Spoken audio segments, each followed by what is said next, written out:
Es impreciso. Oigan, pregunta mágica e innecesaria. ¿Ya terminaron con la estrella? No. Nos faltan enfermedades tubulointersticiales. Y otras se me hace, incluso. Se me hace. ¿Y qué más? Y ya. ¿Pero ya vieron eso? Sí. Los rizos sí. Apparently. Ya saben cuál es el más común. Oxalato de calcio. Calcio. Excelente, oxalato de calcio. ¿Y luego? Fosfato de calcio. Fosfato de calcio. ¿Y luego? Ácido úrico. Estrubita y luego ácido úrico. Cuidado con eso en el examen. Dumbbell, wedge edge, sarcófago de calcio. O astas. Y hexágono. Chicos, los litos tienen dos sopas. O es tomado el medicamento, o sea, farmacológico, o hay que operar. Para fin, tal cual. No hay más. Hay pi o pa. Pi o pa. Hay muchas explicaciones de por qué da el dolor. Y aunque ahí viene una explicación innecesariamente larga acerca de... Aquí tengo una imagencita que explica... A ver si la puse en esa presentación, no me equivoqué. Texto. Ah, no. Sí, no la puse. Bueno, ni modo, se aguantarán. No la puse. ¿De qué? Nomás para resumir esto de la clínica. Normalmente, recuerden que los ureteros y toda la vía urinaria está inervada por tres tipos de nervios: parasimpático, simpático y sensorial. Todos vienen a nivel de la raíz lumbar. Y hay varios impulsos que pueden generar el dolor, pero el más importante es esta frase que viene aquí.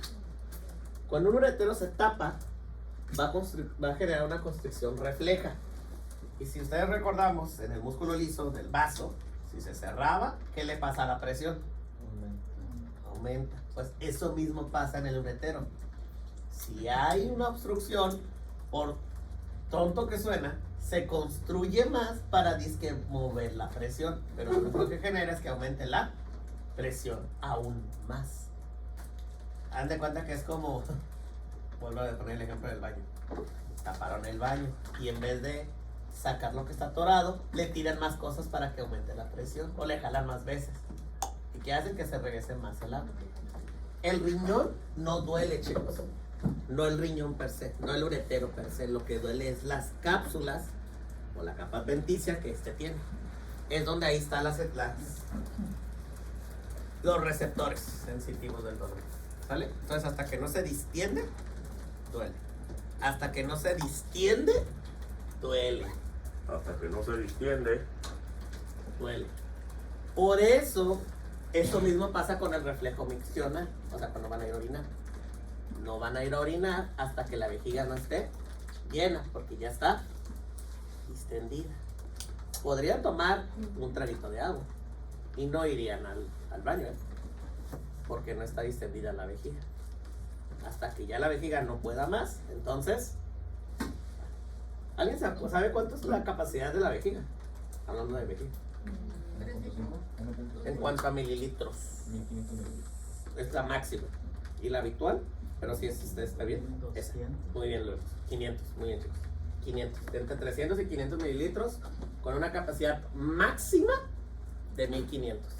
O sea que se pueden tomar un litro de soda yendo al cine y no pasaría nada.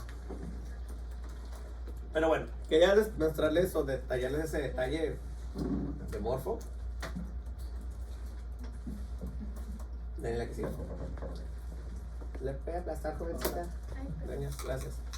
¿Qué es un dolor cólico? Pues es eso, ¿no? Es un dolor porque no se rompe un cálculo, o sea, un lito, se deposita en el sistema colector, aumenta la presión interluminal, se activan las terminaciones nerviosas mucosas y da dolor, que es lo que acabo de explicar. Si se distiende, bueno. Factores de riesgo, hay muchos factores, me imagino que ya los platicaron con la doctora Elian, los podemos saltar si gustan, dale que sí. Y el dolor, ahí vienen las características. Es un dolor de leve, intenso, siempre es tipo cólico. Cólico, recuerden que es un dolor que crece y desaparece. Crece, desaparece. Crece, desaparece. Eso es tipo cólico. Y siempre va a tener una relación, chicos, el tipo cólico con alteraciones del músculo liso. De cualquier sitio.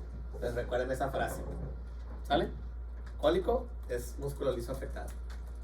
La que sí.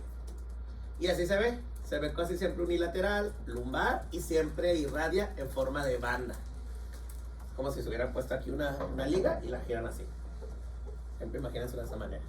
Y por eso va a aparecer el famosísimo, sobrevalorado signo de Giordano positivo. ¿Sí vieron Giordano? No hay que confundir con Godet. Godet es el signo de aplastar. Giordano es el. Y también está el Morphy renal. ¿Cómo es? Morphy es karateca. O sea, mano extendida y le pega. Así. Giordano es el golpe. Y Giordano es el puño percusión. ¿Sale? ¿Han visto esos memes de que, bueno, me ha salido mucho, supongo que tiene que ver más por mi estilo de vida, de que dice, cuando le vas a regalar, cuando te tocó de intercambio, regalarle al jefe de tu trabajo, y sale un vato con una bolsa y luego se va acercando hacia la cama con la bolsa. Ah, pues igual así le llegan al paciente, señor, ¿le duele esto? Pues claro, le va a doler, ¿verdad? No se preocupen, agarrarán experiencia. ¿Cómo puedo hacer eso, doctor?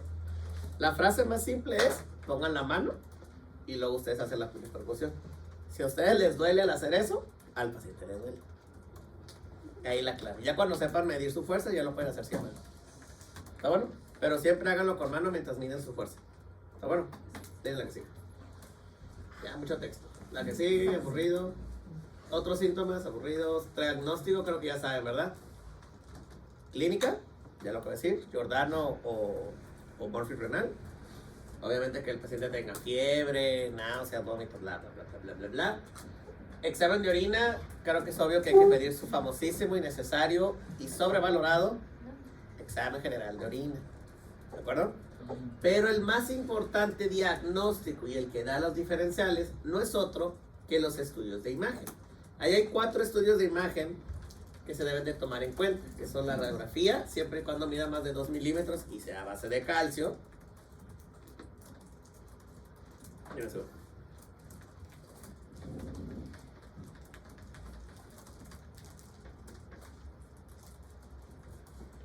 Y tenemos el ultrasonido, que normalmente es el más común que se pide, porque es bueno, bonito y barato. Pero el gold standard es la tomografía, también ya denominada como urotac, o tomografía de las vías urinarias. ¿Vale? Vean la que sigue. Ya, mucho texto de imagen. Recuerden, el más cool de todos, hasta altamente sensible y específico, es TAC. TAC, TAC, TAC, TAC, TAC. Bueno, ya más texto. Ya eso ya es lo vieron en más aburrido. Otra imagen de lo mismo. Y una imagencita graciosa nada más para que vean cómo se ven los litos. Se ven graciosos. Miren, tenemos una conchita de mar que está hecha de ácido úrico. Tenemos una como de mármol, como de esas piedras que encuentran ahí de mármol. Tenemos otra piedra de esas que encontramos en la playa. Una bellota y otra conchita de mar. Ya es broma. Es de ácido úrico, el de cistina, que es el más raro. El de estrubita, que no se parece en nada al que estuvieron viendo, de que es cosa, se supone como astas de... O a veces parece como... ¿Han visto cómo se dibujan o cómo se ven los techos de las casas? Que se ven como así. A veces así se ven también como cristales así. Lo compararía como un Jolly Rancher, algo así. ¿Han comido Jolly Rancher? Esos dulcecitos raros. El de bellota es uno de oxalato. Y este que parece conchita, que ya es un poquito más en cortes, también es de oxalato. Ya ves. Bueno, entonces ya sabemos que tiene cólico, ya sabemos lo que tiene, se sospecha. Dale, que sigue. Diferenciales de... Bye, eso no nos importa. Complicaciones, la que sigue. Ahora sí, chicos, 2 puntos. Tratamiento ambulatorio contra criterios de hospitalización. Y hay un tercero importante que es la prevención. Afortunadamente, el tratamiento ambulatorio, ustedes ya conocen este grupo de fármacos. Para su mala suerte, es de las pocas cosas que les enseñó su tutor del semestre pasado. Mira la que sigue. Los famosísimos, sobrevalorados e innecesariamente AINES. Chicos, los AINES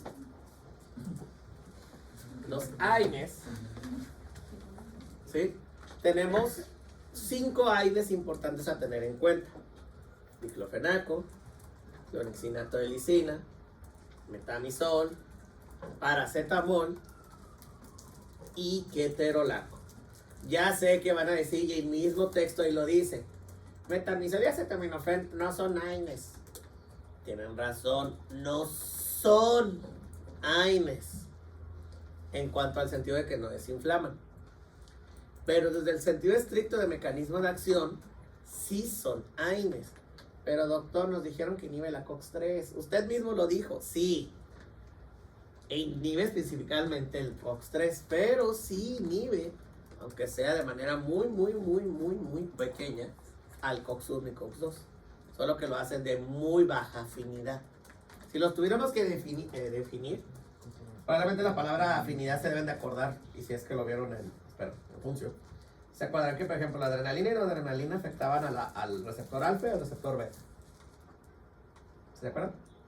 Pero resulta que la adrenalina tiene más afinidad por los betas y la no adrenalina por los alfa. Es un dato curioso a tener en cuenta. O sea, no quiere decir que la adrenalina no puede estimular a los alfa y la no adrenalina a los beta. Pero es como ustedes eligiendo un sabor de dulces o un café. No van a elegir, pues si hay todas las opciones, voy a elegir el que más me guste, no el que sea. Siempre eligen el que más les guste, aunque digan el que sea. ¿O no? Pues esa es alta afinidad. Y eso mismo pasa con estos dos de aquí. Tanto el diclofenaco como el clorexinato de lisina tienen alta afinidad para inhibir a la COX-1 y a la COX-2. Ketorolaco tiene una mediana afinidad, por eso no tiene función antiinflamatoria tampoco, o la tiene muy baja. Por eso es más analgésico que cualquier otra cosa, porque tiene una mediana afinidad. Y estos dos, su afinidad a la COX-1 y COX-2 está bien muerta. Existe, pero es apenas perceptible. Por eso es que afecta al COX-3, que es el señalizador. Pero bueno, datos menos, datos más a tener en cuenta. Los 5 fármacos son los nuevos AINES que hay que tener en cuenta para fines de examen. Los 5: diclofenaco, clorexinato de lisina, ketorolaco, sí dije ketorolaco a propósito, metamisol y paracetamol. ¿Está bueno? Todos los puse también por una razón, porque existe en versión oral y existe en versión inyectable, de los 5 que están ahí. ¿Capichi? Los 5 fármacos que están ahí tienen versión oral y versión inyectable. Y ya, ¿dudas? No les voy a preguntar dosis, no sé por qué creen que les voy a preguntar dosis. Últimamente salió esa pregunta en los otros 3 salones, pero no les pregunto dosis. De hecho, ni me acuerdo de haber preguntado eso nunca, pero bueno. De lección. Ahora, chicos, quedó claro que dolor es sinónimo de que hay elevación de prostaglandinas. Entonces tiene sentido que los AINES sean útiles para este manejo, ¿verdad? Pero ¿cuál fue lo que les acabo de decir? La verdadera causa del dolor. Distensión. Exactamente. Los 3 fármacos que están viendo a continuación sirven para quitar la distensión. O sea, todos son dilatadores, o conocidos mejor como vasodilatadores. Se relajan al músculo liso. Los 3. Uno de ellos, ese sí, me pueden decir, ya lo vimos en cardio como 44,000 veces. Nifedipino. O sea, un calcio antagonista, ya saben, inhibe los canales de calcio, contra calcio, pues se contrae y por ende se relaja. Nifedipino es oral, no hay mucho que explicar, pero tenemos 2 nuevos fármacos, o uno parcialmente nuevo más bien. Tamsulosina. La tamsulosina ahí mismo lo dice, es un antagonista de los receptores alfa 1 posinápticos. Dejando la palabra posinápticos, y ahí todo ese show también lo podríamos renombrar como alfa bloqueador. O sea, es primo hermano de la prazosina. ¿Se acuerdan de la prazosina? Nomás lo vimos así como de ejemplo de, ay, el prazosina. ¿Quién sabe? Bueno, ahora lo saben. La prazosina es también un alfa bloqueador, pero ese sí sirve para bajar la presión arterial. Mientras que la tamsulosina, aunque pudiera generar ese efecto, esa inhibición o ese alfa bloqueador es más específico de vías urinarias.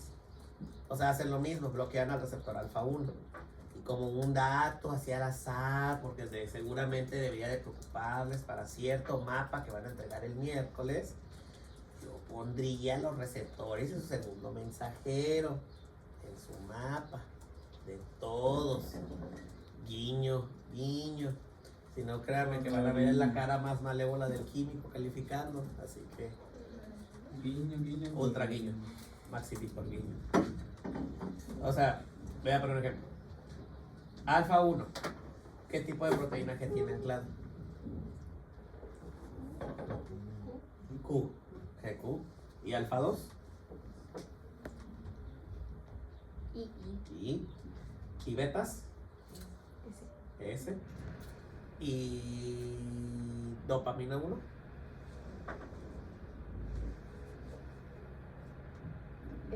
S. ¿Y D2? ¿Y de serotonina 1? ¿Ok? ¿Y serotonina 2? Q. ¿Ok? Y así sucesivamente. Y tienen que poner cómo funciona cada uno de los receptores. Nunca lo vi. Eso sí debe de venir en su mapa, Eso lo sepan, El mapa que tiene que entregarle al químico, Pues sí los primeros receptores, ¿no? Y aparte de las rutas, 24.000 millones de rutas metabólicas. ¿Cuándo vemos receptores para Creo que empezar? no nada más decía que receptores, metal y tal. Ajá, o sea, menciona de que M1, M. Ah, bueno, ¿y el M1 cuál es? El de. Algo. Ajá, pero ¿qué proteína que tiene? Nunca nos lo dijo. Ah, pues ya están empezando a ver el problema, ¿verdad? Sí, eso deberían de tomarlo en cuenta también para el final. Relaciona la proteína G con el receptor correspondiente. Una pregunta menos. El lunes podemos ver todavía para ese repaso previo. Y háblelo con el químico antes de que empiece a haber caos existencial, porque me huele a que debió haber dicho la frase, estudienlo. Y hasta ahí llegó. Es que decía entonces que sí tuvieron razón sus compañeros del otro salón. Claro. Nunca había pasado eso con el químico, Claro. Qué raro. Extraño. Curioso. Pero no curioso bueno, sino curioso de raro. Bueno.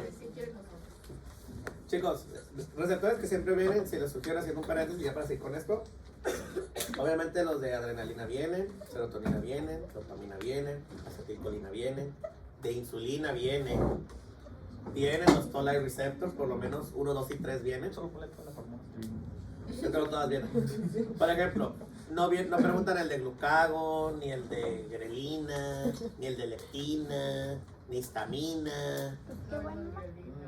Ah, pero el de histamina sí lo vimos. Ese sí. A veces viene, pero yo la verdad es que no me gusta preguntar. Es que esos son los únicos que. Ajá, literal, fueron los únicos que vimos. Los que no vienen.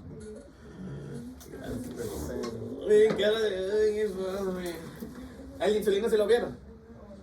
Sí. Tirasinquinasa, Sí. IRS. Sí. Ok. Leptina vieron. Sí. Ah, no me acuerdo. Bueno, pero es tirasinquinasa, lo voy a todo el día. Vieron. Bueno, ya no importa. Revisen eso, por lo pronto. Entonces, tamsulosina bloquea el receptor alfa 1. Alfa 1 es de GQ, entonces disminuye los niveles de diacilglicerol e IP3. Si no hay diacilglicerol y IP3, no está el calcio, dilatación. ¿De acuerdo? Ya ven que dije ahorita dopamina y serotonina. No lo dije por casualidad también. Es ahí donde nos topamos con un fármaco, un preadelanto de su próximo módulo favorito de cuarto. Metoclopramida es un fármaco que sirve para el tratamiento de náuseas y también para el estreñimiento, parcialmente. Se le conoce que es un procinético y antiemético. Es un fármaco complejo porque para entenderlo necesitan saber los receptores de dopamina y serotonina. Y la única clase donde han hablado de eso pues es,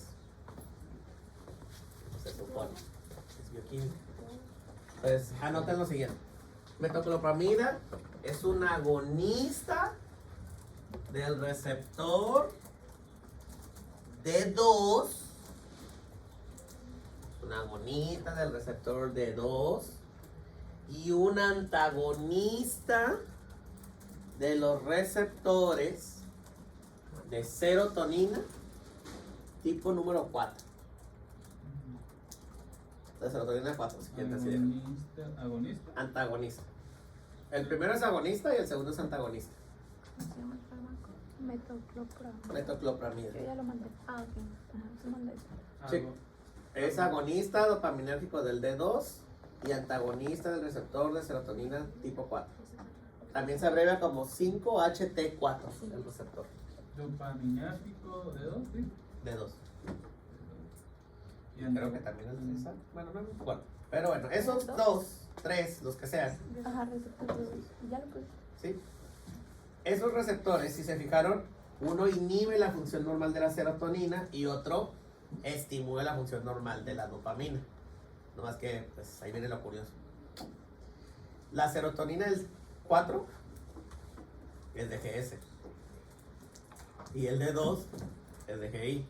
Entonces, en teoría, ¿qué está haciendo ambos efectos? Ambos están disminuyendo el MP cíclico. Muy bien. Como que le estaba dando gastritis a su profesor de biología celular para una mitad del salón. Le dio gastritis que no supieran que hacía el GI. Pero su compañero lo salvó. Gracias. B2 y ¿qué? ¿Cuál era GI? ¿Cuál era? D2 es GI y el 5-HT4 es GS. O sea que si yo inhibo el GS, que su función normal es elevar el AMP cíclico, entonces ¿qué le va a hacer? Pues disminuye. Y luego doy otro fármaco que todavía lo inhibe más, porque activa el D2. ¿Sale? Ahora, de metoclopramida, esa es la única frase importante que hay que recordar. Y ya, no hay que pensar más, no hay que buscarle más. ¿Por qué? Porque como le dije, es un fármaco de digestivo. Pero también tiene funciones dilatadoras y por eso también nos sirve en el manejo de litos felices. ¿Está bueno? Sí. Y ya. Entonces ya tenemos AINES, ya tenemos dilatadores de la vía urinaria para que ya no se aumente la presión. Y finalmente, ¿qué pasa si todo esto falla? No opioides. Los opioides también, un grupo de fármacos que tocaron parcialmente en osteo. Ya saben que los opioides afectan o activan más a los receptores opiáceos, que son mu, delta y kappa.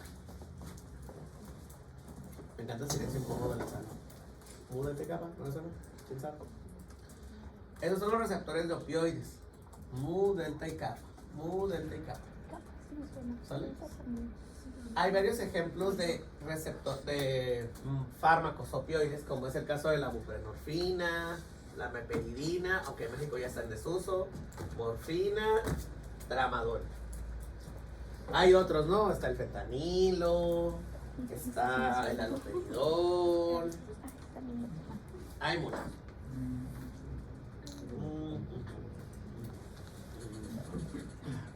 Pastel helado. Muy bueno. ¿Va a preguntar cómo se administra o no? Nomás recuerden que hay algunos que son tomados y otros son inyectados, que de hecho ahí se los puse. Que la casualidad es que todos son tomados o inyectados, así que no hay tanto problema. Hasta el momento, AINES y opioides les ha dado que tienen las dos versiones. Los anteriores que les puse, metoclopramida, nifedipina y tamsulosina, tienen puras versiones orales, excepto la metoclopramida. Metoclopramida tiene tanto oral como inyectable. ¿Vale? Bueno, y ahora que sí.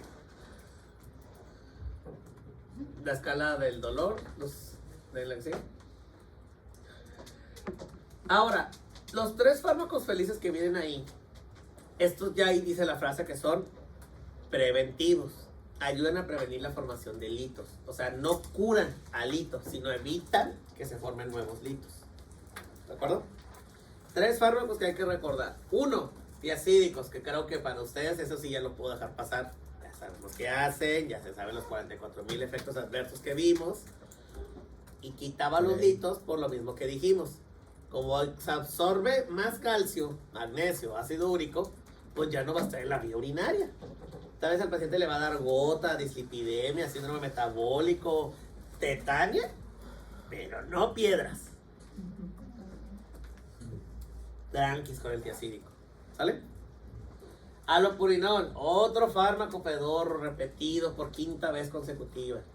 Ya saben que inhibe la antioxidasa, disminuye la producción de ácido úrico, por consecuente. Esa, y pues el citrato de potasio.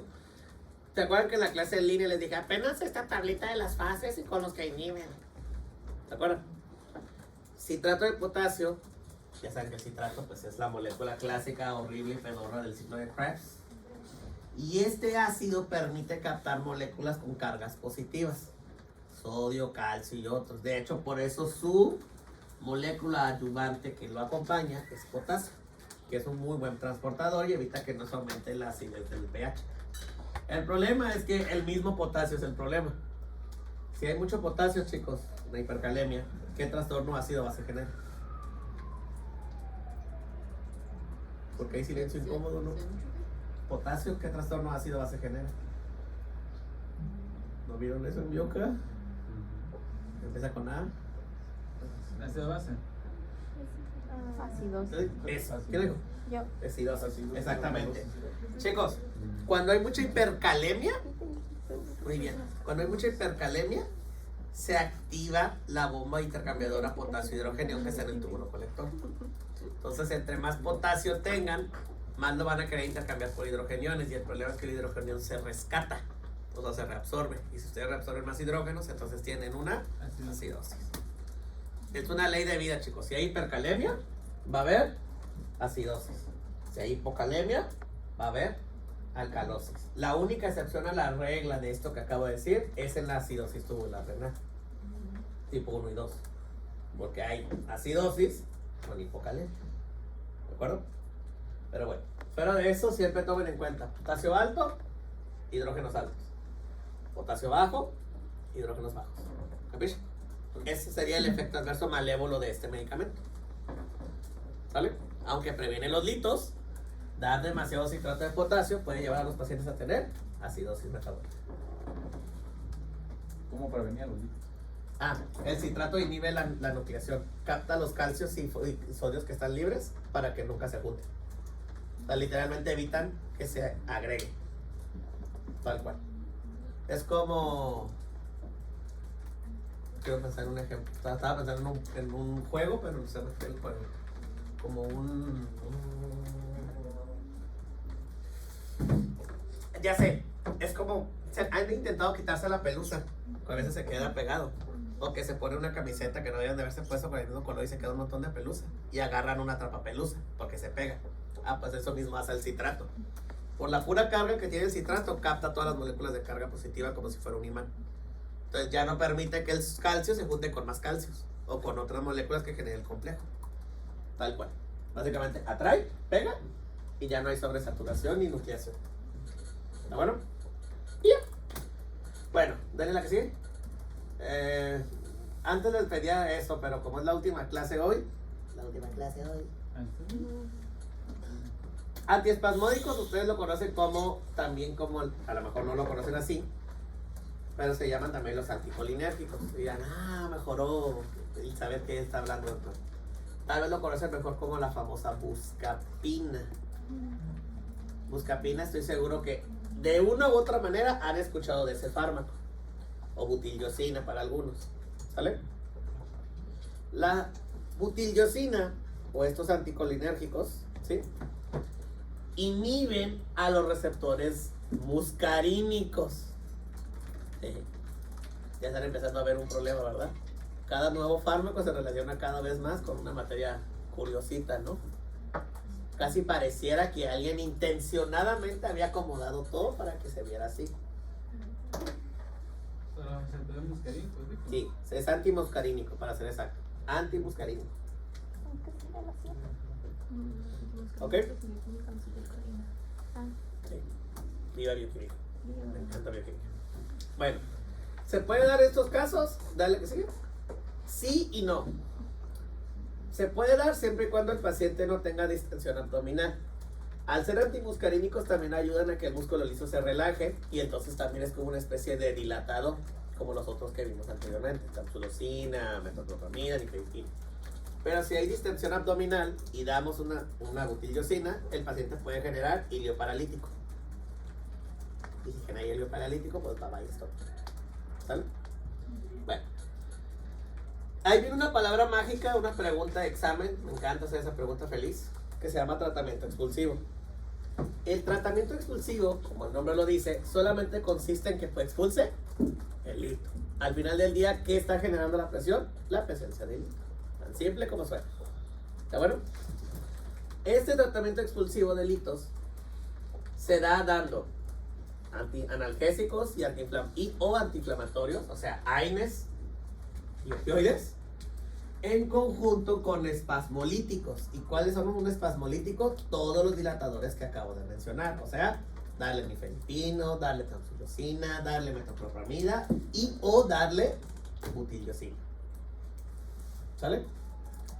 Es importante que eso no se les vaya a olvidar. Paciente que llegue con un dolor cólico y quieran que esté tranquilo, todo normal, le van a dar su AINE con su opioide si ven que está así ultra doloroso o no se dio, y su dilatador de la vía urinaria, que es tamsulosina, nifedipino, metoclopramida, e inclusive le pueden agregar la butiliosina. Todo esto literalmente no solo quita el dolor, en ocasiones puede hacer que expulse el lito, siempre y cuando mida menos de 5 milímetros el lito. ¿De acuerdo? Entonces, el tratamiento expulsivo de estos fármacos que acabo de mencionar sirve si el lito mide menos de 5 milímetros. Si el lito mide menos de 5 milímetros, damos esa combinación de fármacos. 5.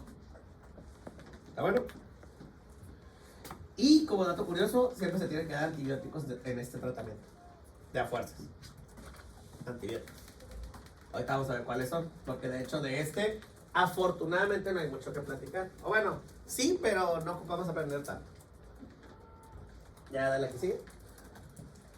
Híjoles, qué curiosa imagen. Claro. No lo tomen en doble sentido. O tal vez sí, no lo sabemos nunca. Pero en estos litos sí importa el tamaño, chicos. Los litos menores de 5 milímetros, lo acabo de decir, tratamiento expulsivo. Todos los fármacos que dimos se dan. Si mide de 5 a 10, mitad y mitad. Mitad se sale, mitad no sale. ¿De qué depende? De la forma del lito. Creo que ya saben que el lito no va a salir si mide más de 5 milímetros, ¿verdad? El de aspa. El de aspa. Ni de broma, ni de chiste, ni de gracia sale, ¿eh? Y si sale, van a tener hematuria masiva como si no hubiera un mañana, ¿eh? Y desgarro completo de toda la vida. Y de toda la vida. Y pues el paciente va a gritar como nunca en su vida.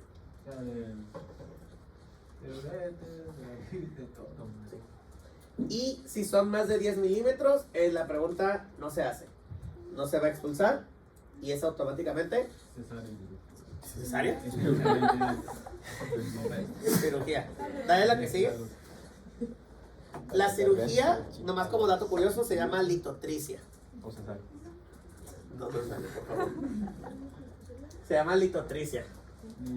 Litotricia. Lito y tricia. Lito, Patricia. Lito, Tricia. ¿Sale? Cesárea, muy bien. No lo voy a poder olvidar, profesor. No lo voy a olvidar, sorry. No lo voy a olvidar. A ver, queda Sí. un poco de humada la clase. No lo voy a poder, no es que no lo voy a traer todo el día. Dale lo que sí. Bueno, esa pequeña imagen nada más es el tratamiento Estándar. preventivo. Todos los fármacos que le podemos dar según el tipo de lito. Aquí hay 4 tipos de litos a tener en cuenta. Tenemos el oxalato de calcio, ácido úrico, cistina y estrubita. Y aunque hay algunas moléculas ahí extrañas como la dextropenicilamina, tiopronina, ácido acetohidroxamínico y bicarbonato. Ya se dieron cuenta que en el oxalato de calcio, siendo el más común, están los 3 efectos que he mencionado. Y citrato es una molécula que se repite casi siempre. Entonces, tengan eso en cuenta. Por lo menos, tiacídico, citrato y alopurinol son fármacos casi sí o sí que hay que recordar que son el manejo preventivo de la mayoría de delitos. Citrato. Profe, ¿y quién puede venir esa tabla? La tabla no per se, Müller, sino los fármacos y según el hito que pueden prevenir. ¿Sale? Aunque ahí vienen algunos efectos adversos, yo les sugeriría que lo ignoren, no es tan necesario. ¿Está bueno? Chicos, hasta aquí. ¿Tú les preguntas comentarios ideas que quieres saber? Ya después de aquí viene mucho texto de otras cosas preventivas, léanlo, revísenlo, bla, bla, bla, bla, bla, mucho texto.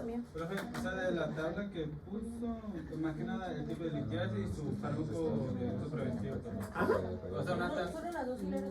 Sí, pues. Las dos primeras letras, nada más. Y nomás, pues una pregunta, puede una pregunta de relaciones, ¿no? De que. No necesariamente. Puede venir algún casito y preguntar eso. Todavía le pido peso. Ya les encanta mucho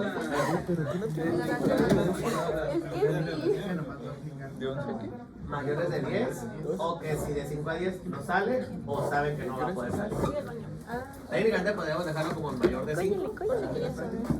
¿Te acompaño? Chicos, ya nada más para terminar. Y porque esto a lo mejor se me fue. Chicos, nervios involucrados para la cuestión de la inervación de la vejiga son de L2 hasta el S3. ¿Sale? Los sitios de inervación de la vejiga, si no los vieron en Morfo, y que tienen que ver con la cuestión de la micción, van del L2 hasta el S3. Tomando en cuenta que las lumbares son de las ramas simpáticas y las sacras son las ramas parasimpáticas y el pudendo, que es el del esfínter.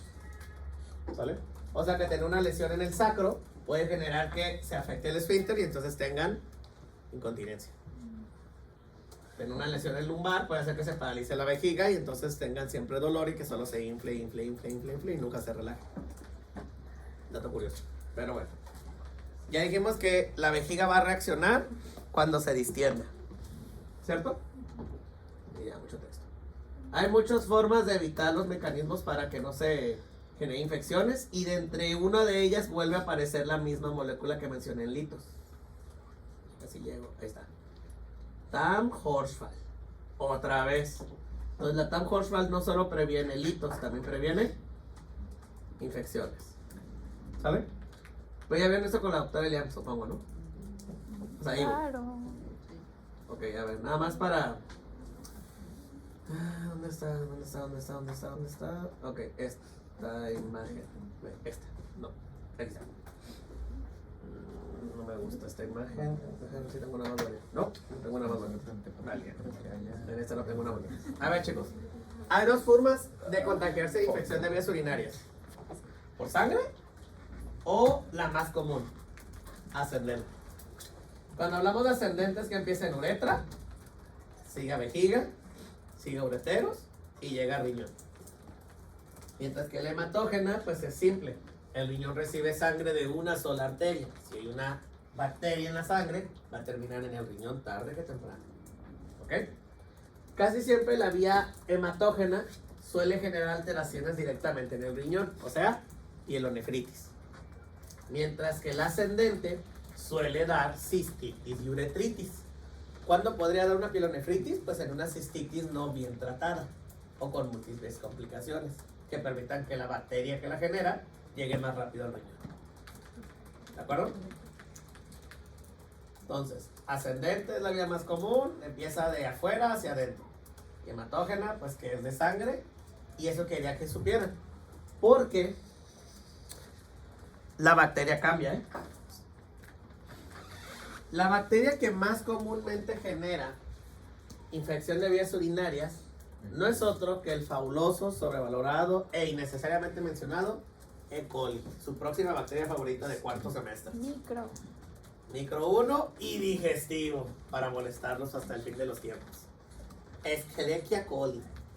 Sin embargo, la única forma de infectarse por E. coli es con la vía ascendente. E. coli es sinónimo de heces. Entonces, creo que ya saben, chicas, cuál es la forma más fácil de tener una infección de vías urinarias, ¿verdad? Baños públicos con la peor higiene del universo. Y en algunas niñas que apenas, niñas aclaré, que apenas están aprendiendo a ir al baño, se limpian de mala manera hacia enfrente y por arrastre puede llegar. Pasa. Puede pasar. Y pues otras actividades múltiples, ¿no? En cuanto a la hematógena, que no viene ahí, pero la más común es el fabuloso, sobrevalorado y bacteria más repetida de Resty, Staphylococcus aureus. Otra vez. ¿Vale? Hay muchas más bacterias, muchos otros que pueden ver ahí, pero el más común del ascendente es E. coli y el más común de la hematógena es Staph aureus. ¿Vale? ¿Está bueno? Ok. La que sigue. Chicos, a ver. Este va a ser creo que mi control de daños de la siguiente semana para no perder mucho aquí el tiempo. O ahorita le digan a la doctora Marta que hagan un repaso de eso. Pero sí pregunto el diagnóstico de la diferencia entre cistitis y pielonefritis, ¿eh? O sea, no es lo mismo, ¿eh? Unos síntomas de cistitis contra unos síntomas de pielonefritis. Así, definitivamente no son lo mismo, ¿eh? Pregúntenle a la doctora ahorita Marta y si no, pues ya lo repasamos en la de ustedes. Más para que lo tengan en cuenta. Está bueno.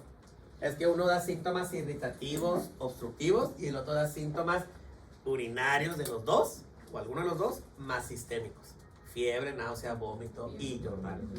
Entonces, ese tipo de cosas sí las tienen que tener muy en cuenta porque si no lo leen en el caso, van a pensar que tiene pielonefritis y a lo mejor solo era una cistitis. ¿Vale? O al revés. Ah, es una cistitis porque trae disuria y polaquiuria, pero no vieron que traía fiebre, Jordano positivo, ya se volvió pielonefritis. Ya no es cistitis. ¿Y por qué es importante eso? Dale la que sigue. Una más. Y acá. Ah, antes de que vaya, una atrás. Chicos, pregunta de examen. Los 4 criterios que están aquí son los criterios laboratoriales para infección de vías urinarias. Los 4 criterios que están aquí son los criterios laboratoriales, o sea, por ego, de infección de vías urinarias. Esterasa, nitritos, leucos en sedimento y bacterias en sedimento. Vamos a repetir. Esterasa, nitritos, leucos en sedimento y bacterias en sedimento. Escuchen la siguiente frase.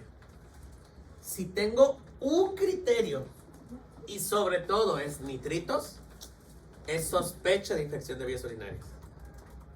¿Ok?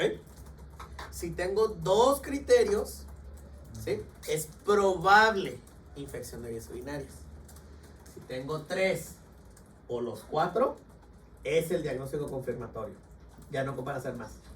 3 o 4, confirmatorio. 2, probable. 1, y sobre todo si es nitritos, sospecha. ¿Ok? Sospecha, probable, confirmatorio. Sospecha, probable, confirmatorio. Si es uno de los otros, entonces no es sospecha. Es como un sospecha, pero de un 20%. O sea, sí aplica, pero casi siempre te dirá cualquier médico, es que solo es sospecha si es nitritos por su alta especificidad, pero no es muy sensible, que digamos. Los demás son muy sensibles, pero poco específicos. Porque puede ser muchas cosas, puede ser, no sé, un litro. O solo está contaminada la muestra. Que suele pasar también mucho. Entonces, 2, probable, 1, sospecha, 3 o 4, confirmatorio. Ya no ocupan hacerle urocultivo. Actualmente el urocultivo se hace ya no solo para confirmar el diagnóstico realmente, es para ver las resistencias bacterianas. Es una frase que siempre se deben de quedar. Paciente que venga por infección de vías urinarias le dicen, ok, se va a hacer su examen de orina, hizo urocultivo. ¿Pero para qué? Por guías de práctica clínica lo ocupan, para que no los demanden. Y segundo, porque necesitan saber si es sensible al antibiótico, que eso es a lo que quería llegar. Chicos, les había dictado 5 antibióticos muy importantes resaltar todo esto. Que no, esta está fea. No está fea. Más fea. Ahí está. Esta tablita fea nos dice cuáles son los medicamentos que más comúnmente se dan en cistitis aguda no complicada, pielonefritis aguda no complicada, infección de vías urinarias con factores de riesgo, infección de vías urinarias en hospital, pielonefritis severa complicada y hombres. O sea, prostatitis. Porque prostatitis solo puede ser en hombres. ¿Sale? Bueno, perdón, voy a corregir el término. Es muy tarde. Lo voy a cambiar. XY solo puede tener prostatitis. ¿Sale? Aclaré. Claro, solo- Para dejar de lado cualquier otro punto. De XY. XY, Aclaré, vuelvo a repetir. XY puede dar prostatitis. ¿Capiche? ¿Quién tiene que ir? Es tal cual. ¿Tiene o no tiene próstata? Esa es la frase. Si tiene, prostatitis. Si no tiene, pues lo voy a ver, ¿verdad? Es imposible. Pero eso es lo que quería que vieran. Ya notaron que tiene un curioso fármaco de primer lugar en casi todas las causas que puse. Quinolonas. Entonces, ¿cuál es el fármaco de elección como en el 90% de infección de vías urinarias? Quinolonas. La única forma de dar un fármaco distinto es trimetoprim, nitrofurantoína y fosfomicina cuando nuestra paciente tiene cistitis aguda no complicada. Y dije paciente. La paciente. ¿Por qué? En hombres, tener una cistitis es casi sentencia de que va a haber prostatitis. Casi. Así es se las están cantando. Porque ¿dónde tuvo que pasar la bacteria primero? ¿La uretra? ¿Y qué hay al final de la uretra? Próstata. Y después de la próstata, vejiga. Entonces quiere decir que si tiene cistitis, seguramente tiene prostatitis también. ¿Sale? Entonces tengan eso en cuenta cuando vean un paciente XY. ¿Sale? ¿Ok? No, es que tengo dolor aquí en la piel. Sí, es cistitis, pero ya sé que está infectada la próstata. O sea, no. Mujeres, normalmente de los rangos de los 20 a 40 años, con cistitis. Joder, véanlas conmigo.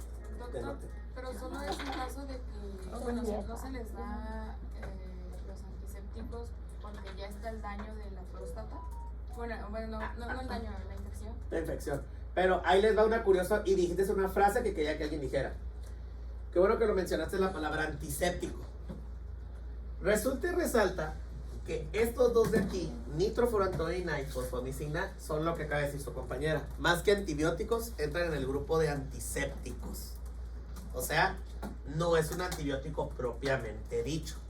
Es más un medicamento que, si les toca algún día el doctor Hurtado de que les dé clase, y si no lo voy a decir yo de chiste nada más, hablo Hurtado papá, exdirector. Siempre dice, todos los bacteriostáticos marean a las bacterias. O sea, haz de cuenta que las ponen en drogas y dejan que nomás se vaya con la corriente. Usa otra palabra más grosera, que empieza con pen. Pero tienen el punto, ¿verdad? Eso. No quería decirlo yo, pero bueno, gracias, Lina. Eso. Hurtado es muy grosero. Entonces, pero para fin práctico es que marea, o sea, disminuyen las funciones normales de la bacteria, pero no las mata. Y no ocupamos matarlas, solo ocupamos orinarlas. Con que ya no estén pegados al epitelio es más que suficiente, chicos. Por eso sirven estos tres. Trimetoprim, de hecho, aunque entra como antibiótico, entra en el grupo que les dije de bacteriostático o antiséptico urinario. Ahora, ¿se acuerdan que les dije que hay que recordar las cefalosporinas? Se los pongo porque las cefalosporinas es el de segunda elección después de las quinolonas. O sea, si no pueden tomar quinolonas por lo que sea o mande, se le da cefalosporinas. Y ahí viene un número. Grupo 3A o tercera generación. Recordatorio feliz, rápido y conciso, chicos. ¿Cuáles son los mecanismos de acción? Quinolonas. Porque seguramente se voy a preguntar, guiño, guiño. Inhiben a la topoisomerasa y a la ADN girasa. Inhiben a la topoisomerasa y a la ADN girasa. Ya me robé 15 minutos de la doctora Marta, ya me veía ahí. Ya voy a ir. Ya llegó, ¿verdad? La doctora Marta. Vaya. No. Mándale mensaje, si no, para terminar de decirlo tranquilamente. Quinolonas, ¿qué dijo? Quinolonas, su mecanismo de acción es que inhiben a la topoisomerasa y a la ADN girasa. ¿Sale? ¿Y a qué? ADN girasa. ADN Girasa. Las cefalosporinas inhiben a la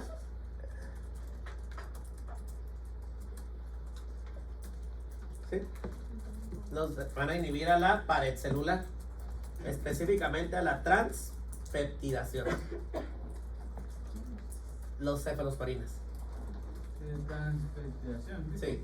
Doctor, nosotros tuvimos que haber visto eso de la separación y familias de antibióticos en segundo, Deberían de haberlo visto. porque nos hablan de cefalosporinas primera, segunda, tercera generación. ¿Y no vieron eso? Bueno, por lo menos yo no Definamos. tengo idea. O sea, sé que ¿En qué materia? diferentes Pues en su materia favorita del universo, Función, pero de Respi. Ah, no. Es que si no, ¿cómo vieron el tratamiento de faringomigdalitis? Debían dar los tratamientos y como que de ahí.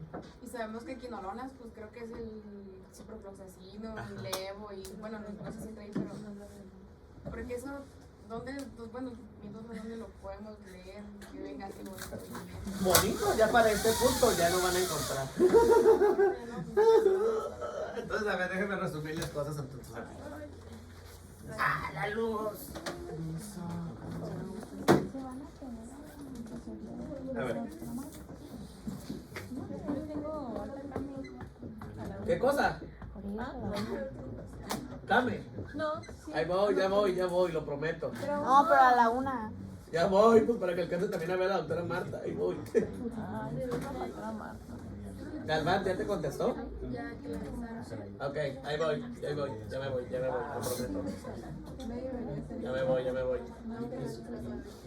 Chicos, todos los quinolonas terminan en floxacino. No importa qué primer nombre le pongan, solo aunque vean que termina en floxacino.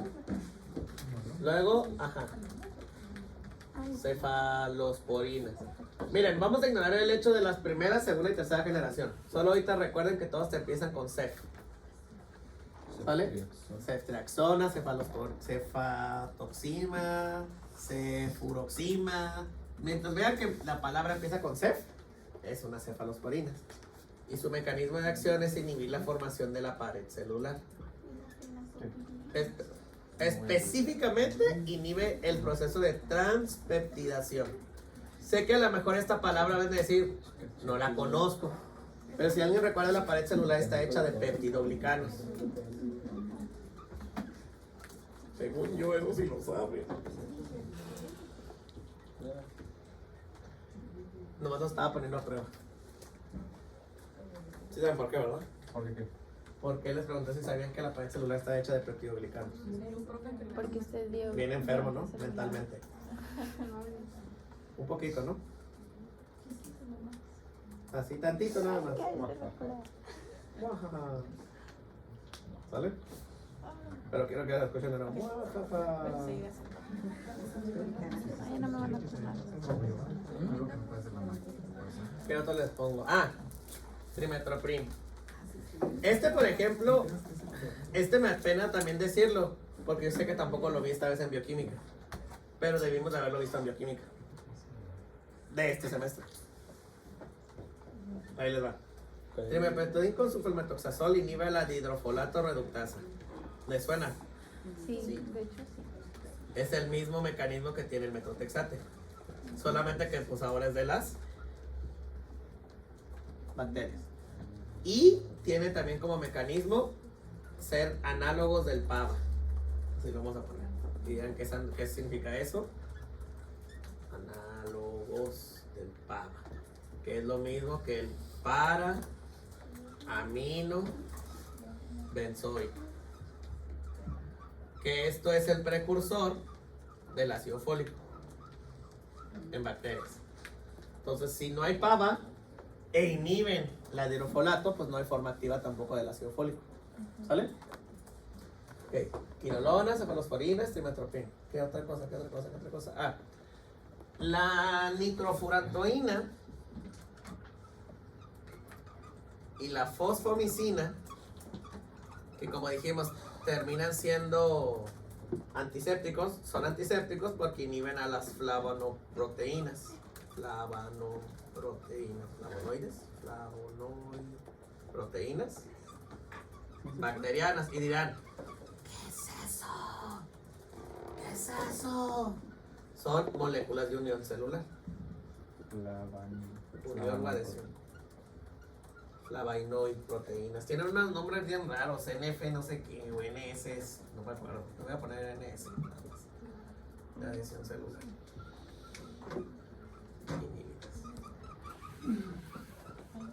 Entonces, si se fijan, cada uno está generando un efecto distinto. No replicación, no protección del medio, te sube en la pared, no reproducción, porque es el ácido fólico, y no adhesión. Los 4 grupos, bueno, los 5 fármacos que les dicté tienen un mecanismo diferente sobre la bacteria. Replicación, la pared. Otra vez abriríamos ciclo celular si lo quisiéramos ver de esa manera. Y adhesión. Hay un sexto fármaco que me gustaría que se quedaran. Y solamente quiero que recuerden esa frase. Un fármaco que seguramente más de una de sus compañeras o alguno que haya acompañado seguramente ha escuchado. Fenazopiridina. La fenazopiridina, lo vamos a poner que es un analgésico local de vías urinarias. Lo vamos a dejar así nada más. O sea que para todos los síntomas urinarios, él es el que quita los síntomas. ¿Sale? ¿Sale? Y sí, eso. Pinta naranja la orina. Ese es su efecto adverso más común. Local de las vías urinarias. Sí, ¿verdad? Y sí, su efecto adverso más común es que da orina naranja. ¿Sale? Bueno, chicos, no voy a indagar más. Esos 5 o 6 fármacos que les di son los que vienen. Ya no le buscan más. Pero les voy a dar una recomendación, ya que preguntaban esa parte. Antibióticos va a ser el grupo de fármacos más hablado de cuarto semestre. Y no poquito, ¿eh? Lo van a ver en 4 materias distintas. Inmuno, piel, digestivo y micro, ¿eh? Entonces, se tienen que poner muy buzos. Aunque es tema de micro, lo van a ver con detalle, afortunadamente.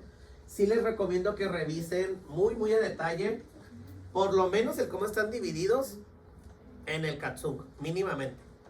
Literalmente tiene un capítulo completo solamente de puro antibiótico, ¿eh? Y son muchos. Si me preguntan en Goodman y Gilman y en el libro de microbiología de Murray, creo que es el que van a ver ahora el siguiente semestre, viene también una separación de qué afecta en cada tipo de bacterias. Les recomiendo que revisen ese mecanismo de acción porque es lo que van a estarlos molestando. ¿De acuerdo?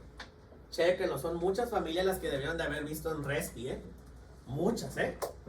Bueno, muchas, no eran nomás, eran muchísimos. O sea, por ejemplo, todos estos 3 ya los debieron de haber visto, ¿eh? Estos 3. Solo para ponerlos en contexto. Más los antiefímicos de tuberculosis, más todas las penicilinas, más los macrólidos, más los aminoglucósidos, más los carbapenémicos. Hay mucha familia de antibióticos que debieron de haber tenido un preview. Y si no lo tienen, pues a lo mejor van a tener un extra trabajo que hacer en cuarto. Y bueno, ya tenemos una penicilina. Ya no vamos a armar. Chicos, estos sí váyanse los que dan por lo menos este concepto que les acabo de decir. Obviamente me salté efectos adversos, si se pueden dar inyectados o tomados. Spoiler, estos 2 se pueden tomar e inyectar y este solo es tomado. ¿Saben? Inyectados y tomados, tomado. O sea, toda la parte de abajo son tomados y los de acá arriba son inyectados y tomados. ¿Sale? Por lo menos eso sí quédense. Y ahorita para el fin de modular el riñón, esos serían los tópicos más relevantes. Ya saben que hay algo que sí me gusta preguntar, por lo menos son los mecanismos de acción. Entonces eso va de calor. ¿Está bueno? Bueno, me robé más de 25 minutos, sorry. Pero oficialmente se acabó. Function free.